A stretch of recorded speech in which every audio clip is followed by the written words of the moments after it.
Je m'appelle Laurence Cornier, j'ai 28 ans. Je suis originaire du Cameroun et j'ai grandi dans une famille catholique pratiquante. Ma mère allait tout le temps à la messe, elle aimait beaucoup nous parler du Seigneur.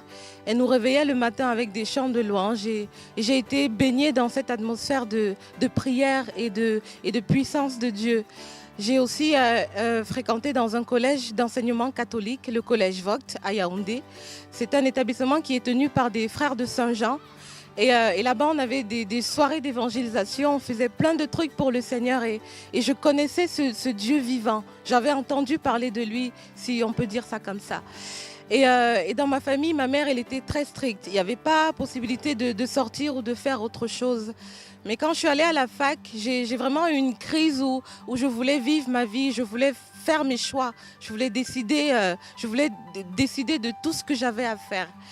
Et voilà, j'ai commencé à suivre le monde et à faire tout ce que le monde me proposait. Je n'ai rien lâché, mais j'étais malheureuse. Il y avait vraiment cette amertume dans ma vie. Mais je savais que Dieu, il est vivant quelque part. Mais du coup, j'avais tellement péché que je croyais que j'étais loin de lui.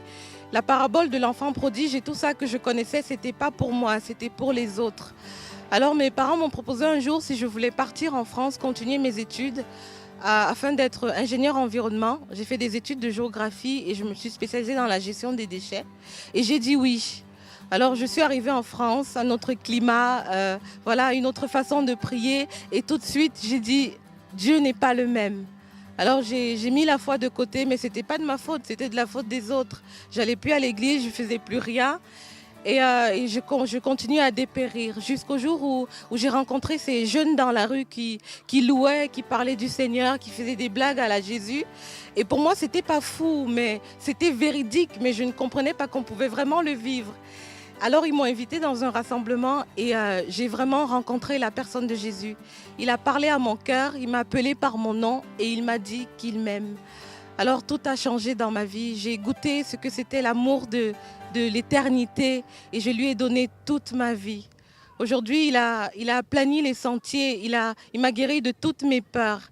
Et voilà, il y a toujours des difficultés, je ne dément pas, mais je sais qu'avec lui, j'ai la vie, je sais qu'il est fidèle, je sais qu'il règne et je sais que rien ne lui est impossible.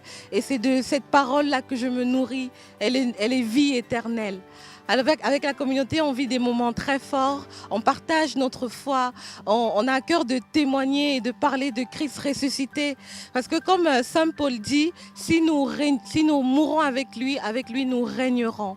Voilà, nous voulons la vie éternelle. Et toi qui me regardes, je te demande d'appeler Jésus si tu ne le connais pas. Et lui, le vivant, il te répondra.